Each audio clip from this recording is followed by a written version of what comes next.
성경 말씀 마태복음 21장 12절에서 22절입니다. 예수께서 성전에 들어가사 성전 안에서 매매하는 모든 사람들을 내쫓으시며 돈 바꾸는 사람들의 상과 비둘기 파는 사람들의 의자를 둘러보시고 그들에게 이르시되 기록된 바 내 집은 기도하는 집이라 일컬음을 받으리라 하였거늘 너희는 강도의 소굴을 만드는도다 하시니라. 맹인과 쩌는 자들이 성전에서 예수께 나오매 고쳐주시니 대제사장들과 서기관들이 예수께서 하시는 이상한 일과 또 성전에서 소리질러 호산나 다윗의 자손이 하는 어린이들을 보고 노하여 예수께 말하되 그들이 하는 말을 듣느냐. 예수께서 이르시되 그렇다. 어린 아기와 젖먹이들의 입에서 나오는 찬미를 온전하게 하셨나이다 함을 너희가 읽어본 일이 없느냐지고 그들을 떠나 성 밖으로 베다니에 가서 거기서 유하시니라. 이른 아침에 성으로 들어오실 때에 시장하신지라. 길가에서 한 무화과 나무를 보시고 그리로 가사 잎사귀 밖에 아무것도 찾지 못하시고 나무에게 이르시되 이제부터 영원토록 네가 열매를 맺지 못하리라 하시니 무화과 나무가 곧 마른지라. 제자들이 보고 이상히 여겨 이르되 무화과 나무가 어찌하여 곧 말랐나이까. 예수께서 대답하여 이르시되 내가 진실로 너희에게 이르노니 만일 너희가 믿음이 있고 의심하지 아니하면 이 무화과 나무에게 된 이런 일만 할 뿐 아니라 이 산더러 들려 바다에 던져지라 하여도 될 것이요 너희가 기도할 때 무엇이든지 믿고 구하는 것은 다 받으리라 하시니라. 아멘. 오늘 본문은 예수님께서 성전에 올라가셔서 성전, 우리가 보통 정화, 성전 청결, 성전 청소다 이렇게 이야기를 합니다. 어제 본문과 연결을 시켜서 우리가 말씀을 살펴보면 예수님은 왜 성전을 올라가셨는가 라는 부분을 우리가 생각해 볼 수 있습니다. 예수님이 맨 처음에 성전에 올라간 사건이 누가복음 2장에 나옵니다. 그때 당시 예수님의 나이가 12살입니다. 그러니까 그때는 부모님을 따라서 유대의 결례에 따라서 예수님이 성전에 올라갔습니다. 그리고 6월절이 끝난 다음에 부모는 당연히 집으로 갔어요. 그런데 우리가 아는 대로 길을 예수님의 부모님은 예수님도 당연히 집으로 가는 길을 가는 것으로 생각하고 길을 가다가 아이가 없는 것을 발견했어요. 그리고 아이를 찾다가 어디에서 찾게 되냐면 성전에서 예수님을 찾게 되었습니다. 예수님은 누구보다도 그 어릴 때에도 성전에 있는 것을 좋아했고 또 성전을 사모했고 성전에서 주의 말씀을 듣고 배우고 자랐습니다. 우리가 성경에서 그런 부분들은 찾아볼 수가 없지만 예수님은 이제 12살에서부터 시작을 해서 예수님의 마지막의 생애까지 유대인의 절기를 따라서 1년에 한 번씩은 반드시 성전에 왔다. 이렇게 생각할 수 있습니다. 사실 오늘 본문은 마태복음에도 나와 있고 마가복음, 누가복음, 요한복음에도 다 나와 있습니다. 그런데 마태복음과 마가복음과 누가복음은 예수님의 사역의 마지막 부분입니다. 그러니까 예수님이 공생의 사역을 하실 때 이 공생의 사역을 3년으로 본다고 한다면 이 3년 동안 1년에 한 번씩 예루살렘에 올라가서 유월절을 지켰다고 보는데 이 마태복음과 마가복음과 누가복음은 이 마지막 3년째 올라간 사건을 기록한 것이고 요한복음 2장에서 기록한 이 사건은 예수님이 공생의 사연을 첫 해에 기록한 사건입니다. 그러니까 요한복음 2장에서도 동일하게 예수님이 성전에 올라가셔서 채찍을 만드사 거기에 장사하는 사람들과 매매하는 사람들과 돈을 바꿔주는 사람들의 상을 엎으시고 내쫓았거든요. 그러니까 예수님은 예루살렘의 성전에 올라갈 때 특별히 이 사역을 시작하시면서 그 첫 번째 마지막 주에 이것을 기록했다라는 것은 그가 예루살렘의 성전에 올라갈 때마다 성전 정화, 이 성전 청결에 대해서 말씀을 하셨고 했다라는 거예요. 그런데 교회가 변했어요, 안 변했어요? 안 변했죠. 왜냐하면 요한복음 2장에 나와 있는 이 성전 정화의 사건은 예수님이 공생의 사역을 하는 1년째 한 거거든요. 1년째. 그런데 오늘 마태복음 21장에 나온 이 사건은 예수님이 공생의 사역하는 3년째 하는 거거든요. 그러면 어찌됐든 예수님이 공생의 사역을 3년을 했을 때 성경은 그것을 다 기록을 하지 않았지만 예수님은 3년 동안 성전에 올라가실 때마다 성전의 정화에 대한 일을 하셨다라고 생각할 수 있죠. 그 대표적으로 기록한 것이 요한복음은 첫 번째 해고 그 다음에 나머지 복음서에 기록한 모든 사건은 세 번째 해에 했던 일들을 기록한 것을 보게 되면은 그만큼 예수님은 예루살렘의 성전에 올라가실 때마다 어디에 관심을 가졌었냐면 이 성전 정화, 성전 정결에 관심을 가지고 있었고 거기에 자기의 모든 것을 쏟아부었다라고 볼 수가 있죠. 결국 예수님은 이 성전 정화 이 사건 때문에 예수님이 성전에서 문제가 생기고 이 일로 인해서 예수님은 제사장들과 이 성전의 기득권들에 의해서 미움을 받게 되고 오늘 우리가 이 성경에서는 그런 말씀이 별로 안 나왔지만 다른 성경에 보면은 이 사건 이후로 대제사장들과 서기관들이 어떻게 하면 예수를 죽일까?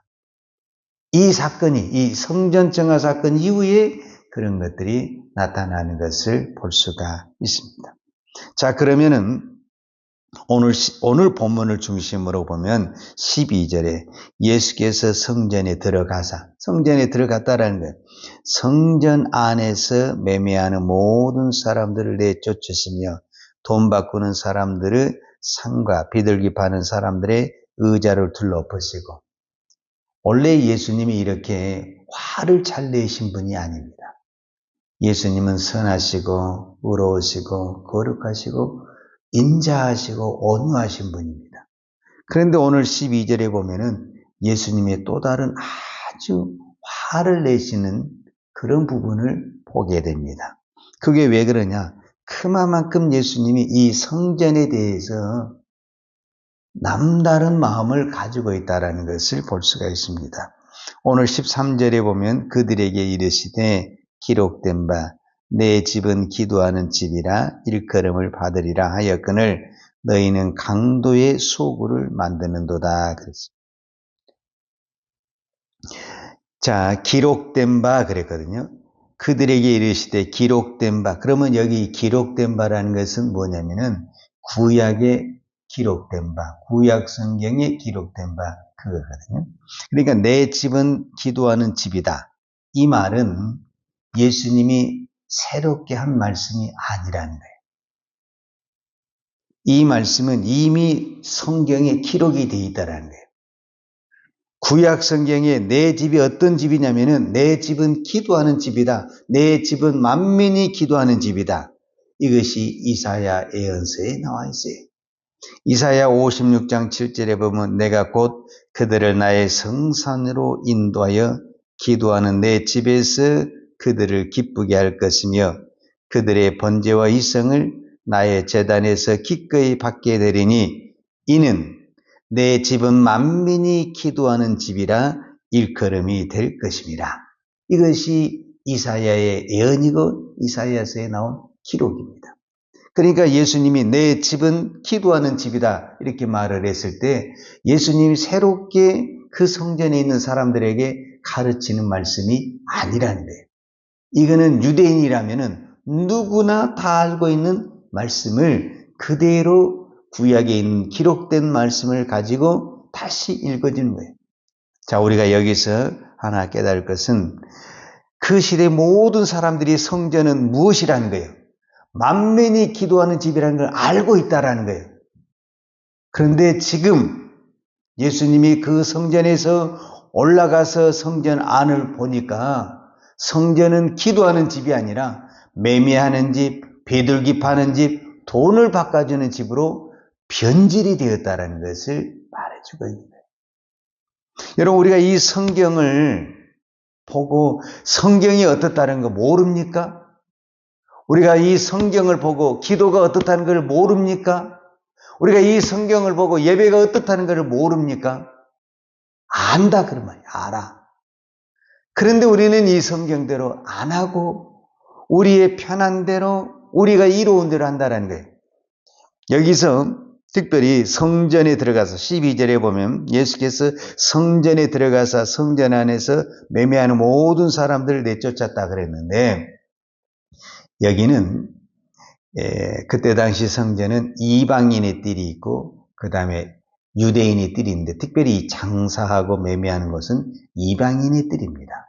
그러면 왜 이방인의 뜰에서 이런 현상이 나타났냐면 유대인들은 의무적으로 1년에 한 번씩 유월절을 지키러 와야 합니다.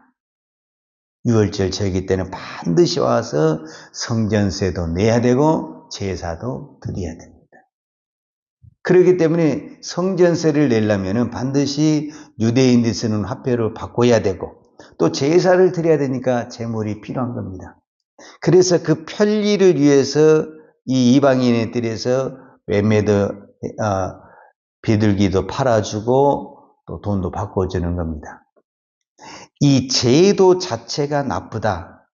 물론 그렇게도 생각할 수도 있겠지만은 예수님은 이 제도 자체보다는 무엇을 강조하고 있냐면은 13절에 보면 그들에게 이르시되 기록된 바 내 집은 기도하는 집이라 일컬음을 받으리라 하였거늘 너희는 강도의 소굴을 만드는도다. 그러니까 이 집이 기도하는 집이 돼야 되는데 강도의 집이 됐다는 강도의 집. 그 말은 무슨 말이냐면 우리가 이런 말씀을 칼만 안 들었지 강도가 따로 없네. 우리 이런 단어를 쓰잖아요. 그러니까 그들은 칼을 가지고 강도짓을 한 것이 아니라 하나님께 예배를 드리고 하나님께 제사를 드리고 하나님께 헌금할 그 돈을 가지고 강도짓을 했다는 거예요. 그래서 하나님의 거룩성과 하나님의 그 정결을 떨어뜨렸다는 것을 볼 수가 있습니다. 자, 저는 오늘 이 본문을 이렇게 적용을 하면 좋을 것 같아요. 예수님이 성전에 대한 청소를 하시는 겁니다. 청소. 여러분, 우리가 가정에서도 청소를 하잖아요. 청소는 딱 두 가지를 하게 돼 있어요. 하나는 버리는 겁니다. 우리가 청소할 때 제일 먼저 하는 것은 버리는 거예요. 쓰레기를 버리고 못 쓸 것을 버리고 안 쓰는 것을 버리는 겁니다. 그래야만이 청소가 되는 것입니다. 두 번째는 필요한 것을 제자리에 갖다 놓는 것입니다. 예수님께서 오늘 성전에 매매하는 사람들을 내쫓았다 그 말이에요. 내쫓았다. 내쫓았다는 개념이 뭐냐면 버리다의 개념입니다. 성전을 더럽게 하고 성전에 불필요한 쓰레기 같은 것들을 버리다. 우리가 가정에서도 불필요하고 쓰레기는 어떻습니까? 다 버리잖아요. 그러는 것처럼 성전에 분명히 더럽고 불필요하고 쓰레기 같은 것들이 있다 그 말. 그것을 과감하게 버렸다라고 말할 수 있죠.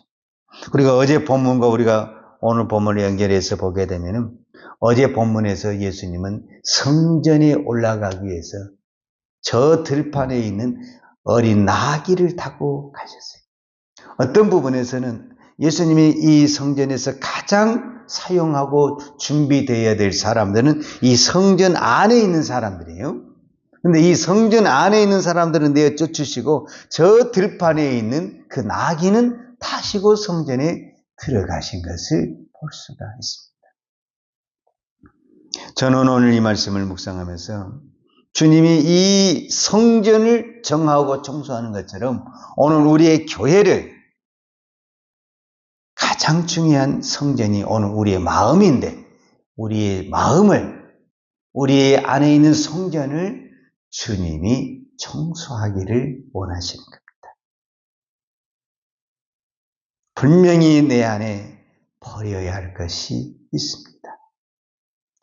그것을 과감하게 버릴 때 주의 영광이 임할 줄로 믿습니다.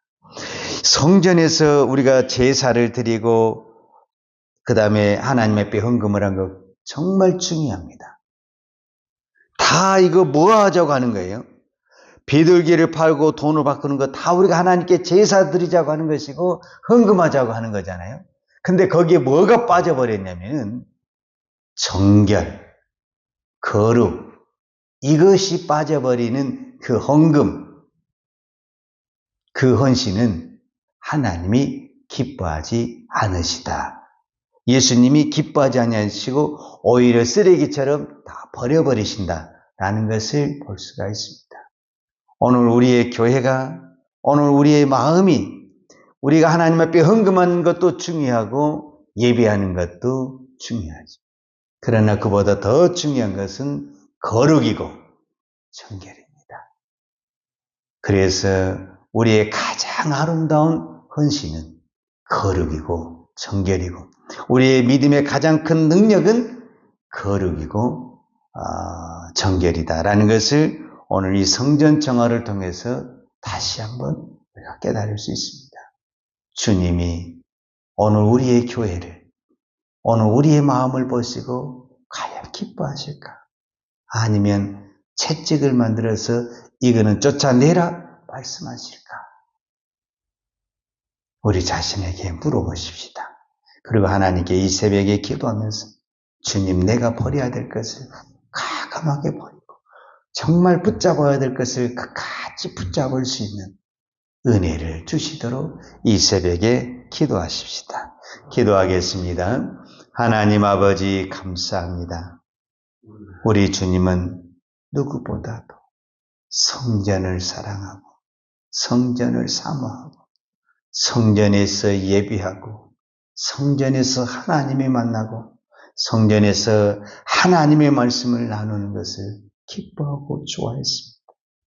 누구보다도 거룩해야 할 이 성전, 어느 곳보다도 거룩하고 정결해야 할 이 성전이 시장터가 됐고 세상보다 더 악한 강도의 소굴이 되었습니다. 이것을 가장 마음 아파하시면서 그 의로우신 주님이 화를 내시고 분을 냈습니다. 주님, 오늘 나의 성전이 정말 주님 앞에 채찍을 맡은 그런 느낌입니다. 하나님, 오늘 주님의 이 성전 정화를 보면서 내 안의 성전을 다시 한번 돌이켜보고 내가 버려야 될 것을 과감하게 버릴 수 있는 믿음을 주옵소서. 우리가 믿음의 길을 갈 때 정말 믿음에 방해되는 것이 외부의 환경에 많이 있다고 하지만 진짜 내 믿음을 방해하는 것들은 내 안에 쓰레기 같고 내 안에 탐욕과 욕심과 자아가 내 믿음의 길을 내가 거룩의 길을 가는데 방해할 때가 참 많습니다. 하나님 오늘도 우리의 마음을 주의 은혜로 다스려 주옵소서. 그래서 온전히 정말 주님이 기뻐하시는 그 거룩의 자리에 우리의 마음이 우리의 몸이 서 있을도록 주여 우리의 몸과 마음을 주께서 인도하여 주옵소서. 오늘도 우리가 이 새벽에 우리가 하나님께 예배를 드립니다. 하나님께 예물을 드립니다. 하나님 눈에 보이는 것만 드리는 것이 아니라 주님이 원하시는 우리의 마음, 우리의 거룩한 마음, 진실된 마음을 주님 앞에 드리는 이 거룩한 예배, 이 기도, 예물이 되게 하여 주옵소서. 오늘도 드려지는 이 예물이 주님이 기뻐 받으시는 예물 되도록 은혜 주옵소서. 예수님의 이름으로 기도하였습니다. 아멘. 유하는 내게 복을 주시고 너를 지키시기를 원하며 유하는 그 얼굴을 내게 비추사 은혜 베푸시기를 원하며 유하는 그 얼굴을 내 길을 향하여 드사 평강 주시기를 원하노라. 이제는 교회의 머리 대신 우리 주 예수 그리스도의 은혜와 아버지 하나님의 그 크신 사랑과 성령님의 교통하심과 충만하신 은혜가 오늘도 성전을 사모하며 성전에서 무엇보다도 우리의 마음과 우리의 거룩을 하나님 앞에 드리며 믿음의 길을 가기를 원하는 사랑하는 주의 종들 머리머리 이해와 이 나라의 민족과 한국 교회 위에 온 열방의 이 복음을 증가하는 선교사님들 이해와 사랑하는 주의 자녀들 머리 위에 이제로부터 영원토록 함께 있을지어다. 아멘.